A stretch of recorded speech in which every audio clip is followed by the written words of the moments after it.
అధ్యక్ష అధ్యక్ష బీకాంలో ఫిజిక్స్ చదివిన వాళ్లకు నా లెక్కలు అర్థం కావాలి అధ్యక్ష. అధ్యక్ష ఎవరి స్థాయి ఏమిటో ప్రజలకు బాగా తెలుసు అధ్యక్ష. ఆయన అన్నట్టుగా నేను మొట్టమొదటిసారిగా ఇక్కడ ఉండేది. నీకన్నా ముందే 5,45,000 మెజారిటీ. మీ జీవితంలో ఏ రోజు వాళ్ళ మెజారిటీ మీకు రాలా. 2 సార్లు ఎంపీ, 2 సార్లు ఎంపీ, ఒకసారి ఎమ్మెల్యే. 5,45,000 మెజారిటీ.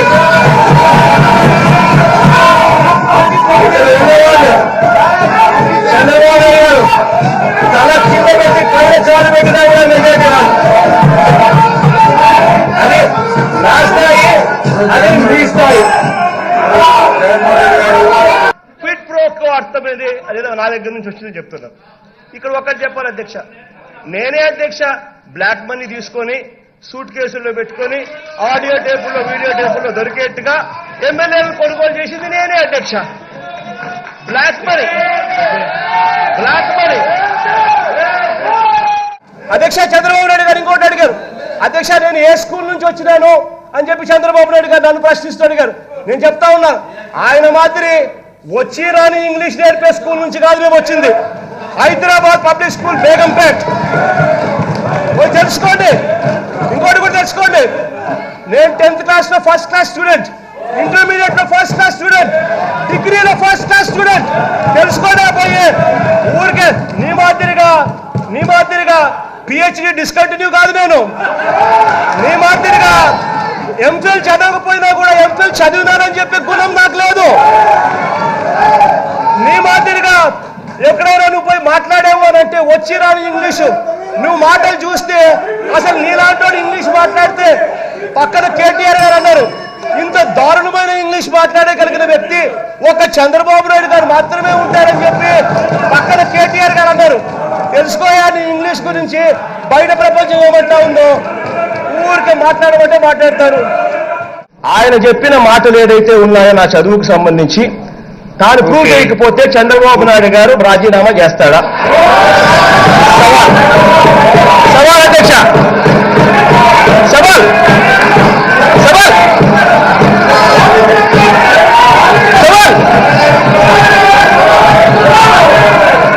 నాకు చంద్రబాబు నాయుడు గారికి ప్రూవ్ చేయించుకో. అధికారం నీ చేతుల్లో ఉంది కదా, అధికారం నీ చేతుల్లోనే ఉంది కదా, ప్రూవ్ చేసుకో. మీ ఇష్టం వచ్చిన మాటలు మాట్లాడుతూ ఉన్నారు చూడండి. నిజంగా ఏదైనా మాట్లాడడానికి మద్దతు పొద్దు ఉండాలి.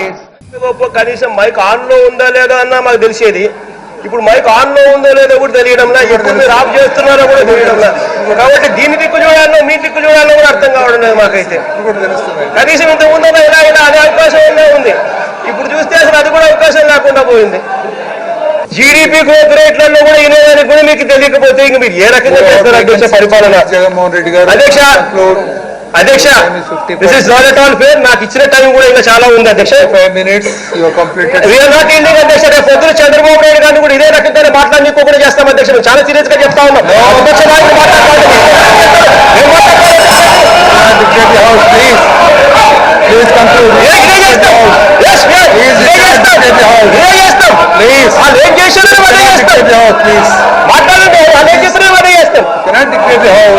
నేను ఒకటే అడుగుతా ఉన్నా అధ్యక్ష, ఇదే ముఖ్యమంత్రి గారికి చిత్తశుద్ధి ఏమాత్రం కూడా ఉన్నా కూడా ఒకటే అడుగుతా ఉన్నా, సిబిఐ ఎంక్వైరీ అయ్యండి.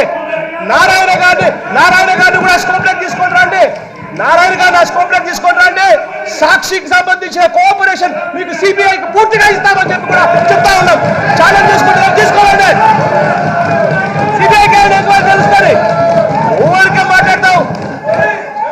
నారాయణ కాలేజ్ అన్నది ఎవరిది? మీ మంత్రిది కాదా? అదే రకంగా మీ ఎడ్యుకేషన్ మినిస్టర్ అనేది ఆయన వియంకుడు కాదా? మీ ఇంట్రెస్ట్ ఏది లేకపోతే వాళ్ళని ఎందుకు మంత్రి పదవుల్లో కొనసాగిస్తా ఉన్నారు?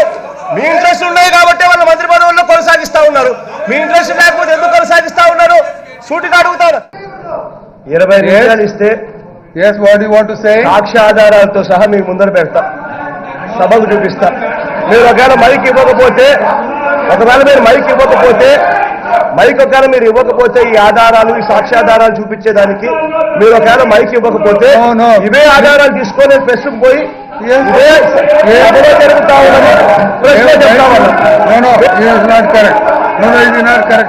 నోరు తెరిస్తే అబద్ధాలు అధ్యక్ష.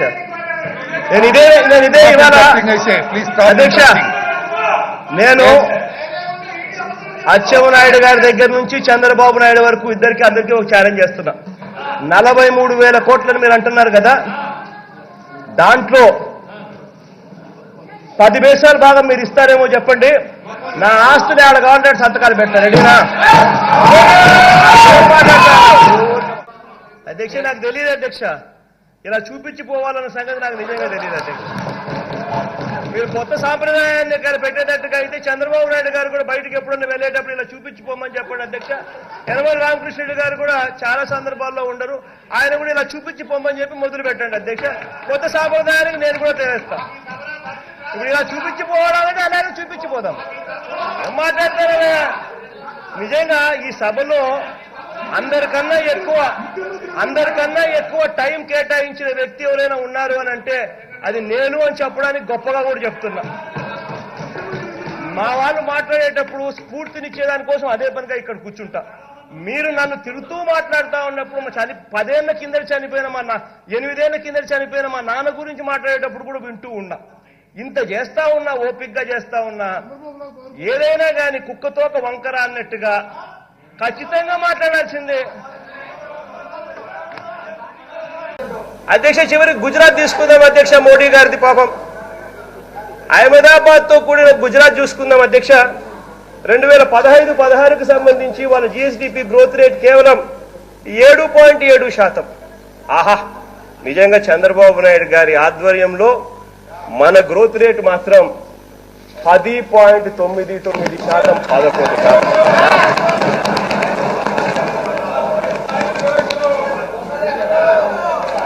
వారే వాహ్, నిజంగా గొప్ప అధ్యక్ష. అది నిజంగా ఇంత ఘనంగా వృద్ధి రేటు మనం ఎలా వచ్చింది అన్నది నిజంగా దేవరహస్యం అధ్యక్ష. చంద్రబాబు నాయుడు గారు వచ్చిన తర్వాత రొటీన్ గా జరుగుతా ఉన్న విషయాలని పెద్ద భూతద్దంలో ఎక్కువగా చూపించి బ్లోఅప్ చేసి అదేదో చాలా ఘనకార్యం వల్ల జరిగింది అని చెప్పి చూపించుకునే కార్యక్రమం చేసి దానివల్ల 11% గ్రోత్ రేట్ నమోదైంది అని చెప్పి విపరీతమైన డబ్బాలు కొట్టుకునే కార్యక్రమం జరుగుతూ ఉంది అధ్యక్ష.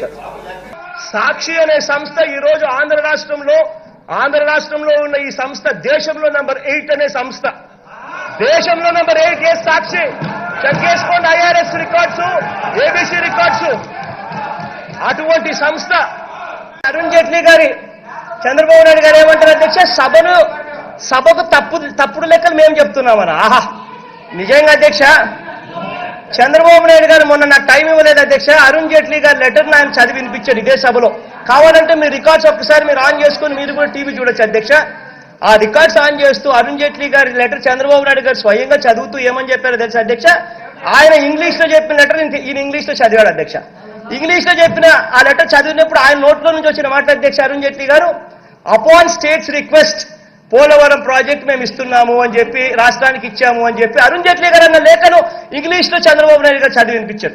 అదే చంద్రబాబు నాయుడు గారు ఇంగ్లీష్ లో చదవడం అయిపోయిన వెంటనే ఇంకా ప్రజలకు ఇంగ్లీష్ రాదనుకుంటాడో, లేకపోతే ఆయనకి ఇంగ్లీష్ రాదో నాకు తెలియదు కానీ, లేకపోతే బుల్డోజ్ చేయొచ్చు అనుకుంటాడో నాకు తెలియదు కానీ ప్రజలను ఆయన నోట్లో నుంచి వచ్చిన మాటల అధ్యక్ష తెలుగులోకి వచ్చేసరికి చూసారా మేము అడగలేదు వాళ్ళే మాకు ఇచ్చారు అని చెప్పి బుల్డోజ్ చేశారు.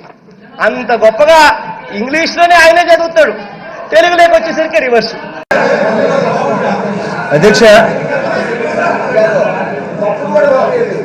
అధ్యక్ష మంత్రి గారు మాట్లాడుతూ, అచ్చెన్నాయుడు గారు మాట్లాడుతూ ఈయన ఏదో అక్కడ ప్రజల మీద చాలా ప్రేమ ఉన్నట్టుగా ఆయన మాట్లాడే మాటలు చూసినప్పుడు ఆశ్చర్యం అనిపించింది అధ్యక్ష. కారణం ఏంటంటే అధ్యక్ష, నిన్న ఇన్సిడెంట్ జరిగి 5 మంది కార్మికులు చనిపోతే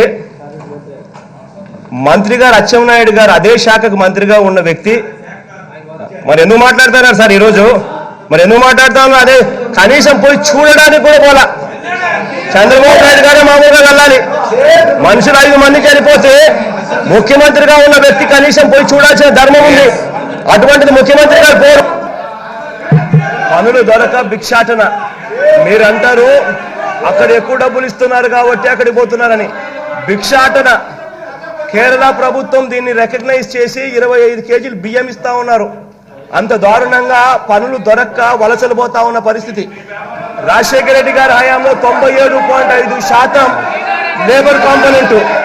మీరు ఈ డబ్బులను అధ్యక్ష ఎవరు కూడా సిమెంట్ రోడ్లు వేయొద్దని, ఎవరు బిల్డింగ్లు కట్టద్దని ఎవరు అనడంలా. కానీ ఉపాధి హామీకి సంబంధించిన నిధులను ఉపాధి క్రియేట్ చేయడం కోసం వెచ్చిస్తే దానివల్ల వలసలు ఉండవు, దానివల్ల ఎంప్లాయ్మెంట్ ఉంటుంది. ఈ మాదిరిగా అన్నదాతలు భిక్షాటన కోసం వేరే రాష్ట్రాలకు పోవాల్సిన పరిస్థితి రాకుండా పోతుంది.